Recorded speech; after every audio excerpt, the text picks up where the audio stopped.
Hello friends, welcome back to my channel. So ಇವತ್ತಿನ video ಬಂದ್ಬಿಟ್ಟು ಯಾವ ರೀತಿಯಾಗಿ ಬಿನಾನ್ಸ್ನಲ್ಲಿ ಒಂದು ಟೋಕನ್ ನೀವು ಪರ್ಚೇಸ್ ಮಾಡೋದು ಆ್ಯಂಡ್ ನೀವು ಒಂದು ಪರ್ಚೇಸ್ ಮಾಡಿರುವಂತಹ ಒಂದು ಟೋಕನ್ ಯಾವ ರೀತಿ ಸೆಲ್ ಮಾಡ್ತೀವಿ ನೋಡೋಣ.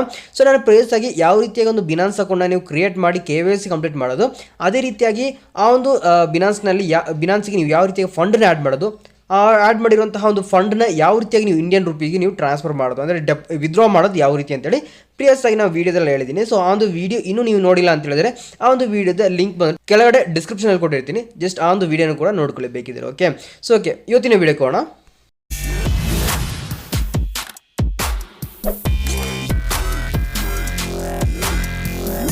ಸ್ಟಾರ್ಟ್ ನೋಡ್ಬೋದು, ಮಾರ್ಕೆಟ್ ಅಂತ ಕಾಣ್ತೀಯ ನೋಡಿ. ಓಕೆ, ಸೆಕೆಂಡ್ ಒನ್ ಆಪ್ಷನ್, ಆ ಒಂದು ಆಪ್ಷನ್ ಮೇಲೆ ಜಸ್ಟ್ ಕ್ಲಿಕ್ ಮಾಡಿದ ನಂತರ ಇಲ್ಲಿ ನೀವು ಯಾವ ಒಂದು ಟೋಕನ್ ಬೈ ಮಾಡಬೇಕು. ಈಗ ನಿಮ್ಮ ಹತ್ರ ಇರೋದು USDT ಅಥವಾ ನೀವು BSDT ಇದ್ದರೆ BSDT. ಈಗ ನನ್ನ ಹತ್ರ USDT ಇರೋದ್ರಿಂದ ನಾನೀಗ BNB ಬೈ ಮಾಡಬೇಕು. ಓಕೆ, ಈಗ BNB ಅಂತ ಎಂಟರ್ ಮಾಡಿದೆ.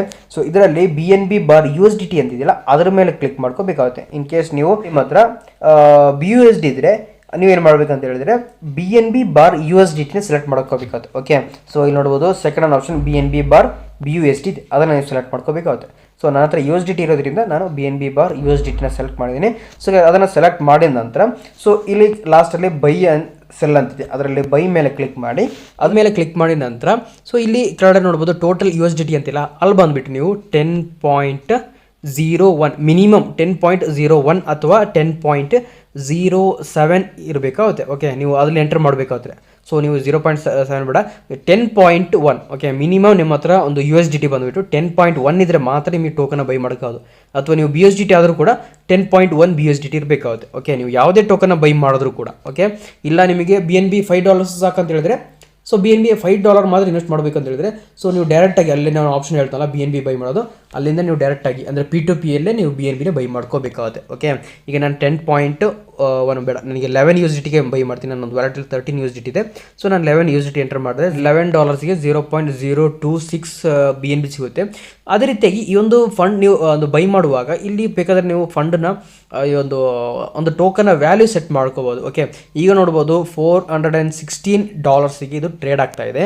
ಸೊ ಒಂದು ಬೆಳಿಗ್ಗೆ ನಾನು ಈ ಬೈ ಮಾಡಿದ್ರೆ ನನಗೆ $412 ಇಲ್ಲಿ ಸಿಗ್ತಾಯಿತ್ತು. ಓಕೆ, ಫಾರ್ ಎಕ್ಸಾಂಪಲ್ ಈಗ ಬೆಳಿಗ್ಗೆ $412 ಇತ್ತು. ಓಕೆ, ಇಲ್ಲಿ ನೋಡ್ಬೋದು, ಈಗ ನಾನೀಗ ಇಲ್ಲಿ $412 ಅಂತ ಎಂಟರ್ ಮಾಡಿದೆ, BNBನ ಪ್ರೈಸ್. ಓಕೆ, ಅದು ಈಗ ನಾನು ಬಂದುಬಿಟ್ಟು ಒಂದು ನಿಮಿಷ.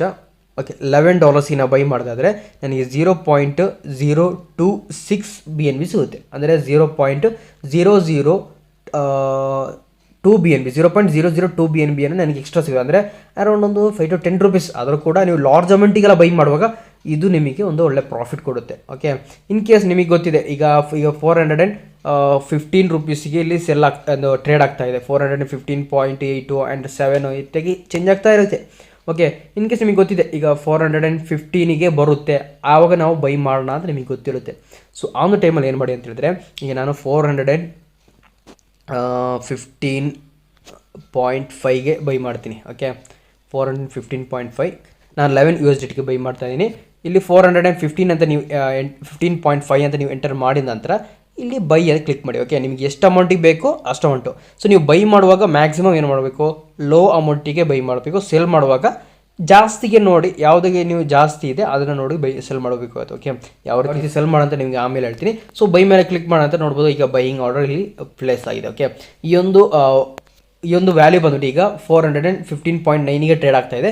ಇದು ಒನ್ಸ್ 415.5 ಅಥವಾ 15.4ಗೆ ಬಂದಿದ ತಕ್ಷಣ ಆಟೋಮೆಟಿಕ್ಲಿ ಅದು ಸಿಗುತ್ತೆ. ಓಕೆ, ಈಗ ನೋಡ್ಬೋದು, ಈಗ ನನ್ನೊಂದು ಟ್ರೇಡು ಈಗ 4th ಪ್ಲೇಸಲ್ಲಿದೆ.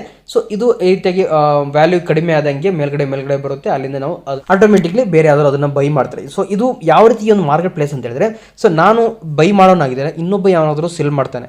ಓಕೆ, ಅವನು ಸೆಲ್ ಮಾಡುವಂಥ ಟೋಕನ್ನು ನಾನೀಗ ಬೈ ಮಾಡ್ತಾ ಇದ್ದೀನಿ. ಓಕೆ, ಸೊ ನಾನು ಸ್ವಲ್ಪ ಹೊತ್ತು ಬಿಟ್ಟರೆ ಖಂಡಿತ ಆಗಲಿ ನನಗೆ 415.5ಗೆ ಬೈ ಆಗುತ್ತೆ. ಸೊ ನಾನು ಆ ಬೈ ಮಾಡಿದ ನಂತರ ಬಾಕಿ ಇರುವಂಥ ವೀಡಿಯೋ ಮಾಡ್ತೀನಿ. ಓಕೆ, ಸೊ ಓಕೆ, ಈಗ ಆ ಒಂದು ಪ್ರೈಸಿಗೆ ಬೈ ಆಯಿತು. ಸೊ ಈಗ ಸೆಲ್ ಮಾಡೋದು ನಿಮಗೆ ಸಿಂಪಲಾಗಿ ತೋರಿಸ್ತೀನಿ. ನಂಗೆ ಸೆಲ್ ಮಾಡೋಕ್ಕಿಲ್ಲ ಆದರೂ ಕೂಡ ಸಿಂಪಲಾಗಿ ತೋರಿಸ್ತೀನಿ. ಇಲ್ಲಿ ನೋಡ್ಬೋದು ಮೇಲ್ಗಡೆ ಸೆಲ್ ಅಂತೀಯಲ್ಲ, ಈ ಒಂದು ಸೆಲ್ ಮೇಲೆ ಕ್ಲಿಕ್ ಮಾಡಿ. ಓಕೆ, ಈ ಒಂದು ಸೆಲ್ ಮೇಲೆ ನೀವು ಕ್ಲಿಕ್ ಮಾಡಿದ ನಂತರ ಸೊ ನಿಮಗೆ ಎಷ್ಟು ಅಮೌಂಟಿಗೆ ಸೆಲ್ ಮಾಡಬೇಕು ಅಂತ ನೋಡ್ಕೊಳ್ಳಿ. ಓಕೆ, ಈಗ ನಾನು 15.5ಗೆ ನಾನು ಬೈ ಮಾಡಿದರೆ ಯಾವುದೇ ಕಾರಣಕ್ಕೂ ಅದೇ ಪ್ರೈಸಿಗೆ ನೀವು ಸೆಲ್ ಮಾಡಿಕೊಡ್ಬಾರ್ದು. ಸೊ ನಿಮಗೆ ಅದರಲ್ಲಿ ಸ್ಮಾಲ್ ಲಾಸ್ ಆಗುತ್ತೆ. ಸೊ ನೀವು ಏನು ಮಾಡಿ ಅಂತ ಹೇಳಿದ್ರೆ ಮ್ಯಾಕ್ಸಿಮಮ್ ಏನು ಮಾಡಿ, ಸೊ ಚಾರ್ಟ್ ನೋಡ್ಕೊಳ್ಳಿ ಎಷ್ಟು ಹೋಗ್ಲಿಕ್ಕೆ ಚಾನ್ಸ್ ಇದೆ. ಸೊ ಈಗ ನೀವು ಇಲ್ಲೇ ಜಸ್ಟ್ ಈ ಒಂದು ಚಾರ್ಟ್ನ ಇಲ್ಲೇ ನೋಡಿದ್ರು ಕೂಡ ನಿಮಗೆ ಗೊತ್ತಾಗುತ್ತೆ. ಇದು 416 ತನಕ ಒಂದ್ಸತಿ ಹೋಯಿತು, 16.2 ತನಕ ಹೋಯಿತು. ಆಗ 16.2 ಹೋಗುತ್ತೆ ಅಂತಿದ್ರೆ 416.2 ಇದೇ ರೀತಿಯೇ ನಿಮಗೆ ಎಂಥ ಟೈಮ್ ಏನು ಹೇಳೋದು ಇದಕ್ಕೆ ಸ್ಟಾಪ್ ಲಾಸ್ ಅಂತ ಇರ್ತಾರೆ. ಓಕೆ, ಸೊ ಈ ರೀತಿಯಾಗಿ ನೀವು ಆಟೋಮೆಟಿಕ್ಲಿ $416 ಹೋಗುವಾಗ ಆಟೋಮೆಟಿಕಲಿ ಅದು ಸೆಲ್ ಆಗೋದು. ಆ್ಯಂಡ್ ಸ್ಟಾಪ್ ಲಾಸ್ ಅಲ್ಲ, ಸ್ಟಾಪ್ ಲಾಸ್ ಬೇರೆ ಇದೆ, ಅದ್ರ ಬಗ್ಗೆ ಕಂಪ್ಲೀಟಾಗಿ ಇನ್ನೊಂದು ವೀಡಿಯೋದಲ್ಲಿ ಹೇಳ್ತೀನಿ. ಓಕೆ ನೆಕ್ಸ್ಟ್ ಬಂದರೆ ಈ ಒಂದು ವೀಡಿಯೋ ಲೆಂತ್ ಆಗ್ತಾ ಇದೆ, ಸೊ ಬೇಗನೆ ಹೇಳಿ ಮುಗಿಸ್ತೀನಿ. ಓಕೆ, ಈಗ 416 ಅಂತ ಎಂಟರ್ ಮಾಡಿದೆ. ಸೊ ಇದು ಜಾಸ್ತಿ ಆಗುತ್ತೆ ಅಂತ ಗೊತ್ತಿದ್ರೆ ಮಾತ್ರ ಓಕೆ 416 ಅಂತ, ಇಲ್ಲ ಮತ್ತು ಅದಕ್ಕಿಂತ ಕಡಿಮೆ ಆಗುತ್ತೆ ಅಂದರೆ ಸ್ಟಾಪ್ ಲಾಸ್ ಸೆಟ್ ಮಾಡಬೇಕು. ಅದೆಲ್ಲ ನಿಮಗೆ ಆಮೇಲೆ ಹೇಳ್ತೀನಿ. ಓಕೆ ಈಗ 416 ಅಂತ ನೀವು ಎಂಟರ್ ಮಾಡಿದ ನಂತರ ಇಲ್ಲಿ ನಿಮಗೆ ಎಷ್ಟು ಕ್ವಾಂಟಿಟಿ ಒಂದು ಇದೆ. ಸೊ ಇಲ್ಲಾಂತ ಹೇಳಿದ್ರೆ 100% ಇದೆ. ಸೊ ಬೈ ಮಾಡುವಾಗಲೂ ಅಷ್ಟೇ, ಈಗ ನಿಮ್ಮ ವ್ಯಾಲೆಟಲ್ಲಿ ಇರುವಂಥ ಅಷ್ಟು USDT ಸೆಲೆಕ್ಟ್ ಆಗಬೇಕು ಅಂತ ಹೇಳಿದರೆ ಸೊ ಇಲ್ಲಿ 100% ಅಥವಾ 50% ಆದರೆ 50% ಅಂತ ಇಲ್ಲಿ ಸೆಲೆಕ್ಟ್ ಮಾಡಿದ್ರೆ ಆಯಿತು. ಓಕೆ, ಸೊ ಈ ರೀತಿ ಕೂಡ ನೀವು ಬೈ ಮಾಡುವಾಗಲೂ ಸೆಲ್ ಮಾಡುವಾಗಲೂ ಸೆಲೆಕ್ಟ್ ಮಾಡ್ಕೋಬೋದು. ಓಕೆ, ಸೊ ಈಗ ನನ್ನೊಂದು ವ್ಯಾಲೆಟಲ್ಲಿ ಎಷ್ಟು ಈಗ ಓಕೆ ಒಂದು ನಿಮಿಷ, ನನ್ನ ವ್ಯಾಲೆಟಲ್ಲಿ 10.8 USDTನ ವರ್ತ್ ಆಫ್ BNB ಇದೆ. ಓಕೆ, ಸೊ ನಾನು 11 USDTಗೆ ಬೈ ಮಾಡಿದೆ, ಅದು ಕೂಡ $0.02 ಅದರಲ್ಲಿ ಟ್ರಾನ್ಸಾಕ್ಷನ್ ಫೀಸ್ ಆಗಿ ಕಟ್ ಆಯಿತು. Okay, no problem. ಅಂದರೆ ನಾನು ಬೈ ಮಾಡಿದಾಗ. ಓಕೆ, ಸೊ ಈಗ 416ಗೆ ನೀವು ಸೆಲೆಕ್ಟ್ ಮಾಡಿ ಅದನ್ನು ಸೆಲ್ ಕೊಟ್ಟು ಕ್ಲೇಮ್ ಮಾಡಿದ ನಂತರ ಆಟೋಮೆಟಿಕ್ಲಿ 416ಗೆ ವ್ಯಾಲ್ಯೂ ಜಾಸ್ತಿ ಆದಾಗ ಅದನ್ನು ಸೆಲ್ ಆಗುತ್ತೆ. ಓಕೆ, ಈಗ ಈ ರೀತಿ ನೀವು ಸೆಲ್ ಮಾಡ್ಬೋದು, ಸಿಂಪಲ್ ಆಗಿ ಹೇಳೋದು. ಓಕೆ, ಸಾಕು. ಆ್ಯಂಡ್ ಈಗ ನೋಡ್ಬೋದು ನನ್ನ ವ್ಯಾಲೆಟಲ್ಲಿ BNB ಕ್ರೆಡಿಟ್ ಆಯಿತು. ಓಕೆ, 0.026 ಆಯಿತು. ಓಕೆ, ಈ ರೀತಿಗೆ ನೀವು ಒಂದು BNB ಅಥವಾ ಯಾವುದೇ ಒಂದು ಟೋಕನ ಸೇಮ್ ಪ್ರೊಸೀಜರಲ್ಲಿ ಟೋಕನ ಬೈ ಮಾಡ್ಕೋಬೋದು. ಸೇಮ್ ಪ್ರೊಸೀಜರ್, ನೀವು ಬೇರೆ ಯಾವುದೋ ಟೋಕನ ಬೈ ಮಾಡ್ಕೋಬೇಕಿದ್ರೆ ಇಲ್ಲಿ ಈ ಒಂದು ಮಾರ್ಕೆಟ್ ಮೇಲೆ ಕ್ಲಿಕ್ ಮಾಡಿ. ಫಾರ್ ಎಕ್ಸಾಂಪಲ್ ಈಗ ನಿಮಗೆ ಯಾವುದು ಶಿಬಾ ಬೈ ಮಾಡಬೇಕು ಅಂತ ಹೇಳಿದ್ರೆ SHIB ಶಿಬಾ ಅಂದರೆ ಎಂಟರ್ ಮಾಡಿ. ಆ್ಯಂಡ್ ಇದರಲ್ಲಿ ಶಿಬಾ ಬಾರ್ USDT, ನಿಮ್ಮ ಹತ್ರ USDT ಇದ್ದರೆ ಶಿಬಾ ಬಾರ್ USDT ಸೆಲೆಕ್ಟ್ ಮಾಡಿ. ಇಲ್ಲ ಅಂತ ಹೇಳಿದ್ರೆ BUSD ಇದ್ದರೆ Shiba bar USDT BUSD select ಮಾಡಿ. ಓಕೆ, ಸೊ ಈಗ BUSD ಸೆಲೆಕ್ಟ್ ಮಾಡಿದೆ. ಸೆಲೆಕ್ಟ್ ಮಾಡಿದ ನಂತರ ಇಲ್ಲಿ ಬೈ ಮೇಲೆ ಕ್ಲಿಕ್ ಮಾಡಿ. ಕ್ಲಿಕ್ ಮಾಡಿದ ನಂತರ ನಿಮಗೆ ಎಷ್ಟು ಡಾಲರ್ಸ್ಗೆ ಶಿಬಾ ಬೇಕು ಅದನ್ನೆಲ್ಲ ಎಂಟರ್ ಮಾಡಿ. ಸೊ ಅವಾಗ ಹೇಳ್ದಂಗೆ ಬೈ ಮಾಡ್ಕೊಳ್ಳಿ. Okay, so simple steps. So ನಿಮಗೆ ಏನಾದರೂ ಡೌಟ್ಸ್ ಇದ್ದರೆ ನಾನು ವಾಟ್ಸಪ್ ನಂಬರ್ ಕೊಟ್ಟಿದ್ದೀನಿ, ಅದರಲ್ಲಿ ನೀವು ಕಾಂಟ್ಯಾಕ್ಟ್ ಮಾಡ್ಕೋಬೋದು. ಓಕೆ, ಅದೇ ರೀತಿಯಾಗಿ ಇನ್ನೂ ಹಲವಾರು ಸ್ಟೆಪ್ಸಲ್ಲಿದೆ. ಅಂದರೆ ಸ್ಟಾಪ್ ಲಾಸ್ ಸೆಟ್ ಮಾಡೋದು ಆ್ಯಂಡ್ ಇದರಲ್ಲಿ ನಿಮಗೆ ನೋಟಿಫಿಕೇಶನ್ ಬರೋ ರೀತಿ ಆಟೋಮೆಟಿಕ್ಲಿ ಪ್ರೈಸ್ ಇನ್ಕ್ರೀಸ್ ಆದಾಗ ಪ್ರೈಸ್ ಲೋ ಆದಾಗ ನಿಮಗೆ ನೋಟಿಫಿಕೇಶನ್ ಬರೋ ರೀತಿ ಸೆಟ್ ಮಾಡೋದು ಅದೆಲ್ಲ ಇದೆ. ಸೊ ಅದ್ರ ಬಗ್ಗೆ ಎಲ್ಲ ಆಮೇಲೆ ನಿಮಗೆ ಒಂದು ವೀಡಿಯೋದಲ್ಲಿ ಹೇಳ್ತೀನಿ. ಸೊ ಓಕೆ, ಈ ಒಂದು ವೀಡಿಯೋ ನಿಮಗೆ ಇಷ್ಟ ಆದರೆ ಈ ಒಂದು ವೀಡಿಯೋಗೆ ಒಂದು ಲೈಕ್ ಮಾಡಿ. ಅದೇ ರೀತಿಯಾಗಿ ನಮ್ಮ ಚಾನಲ್ ಇನ್ನೂ ನೀವು ಸಬ್ಸ್ಕ್ರೈಬ್ ಮಾಡಿಲ್ಲ ಅಂದರೆ ಇವಾಗಲೇ ಸಬ್ಸ್ಕ್ರೈಬ್ ಮಾಡಿ. Thank you friends, thanks for watching.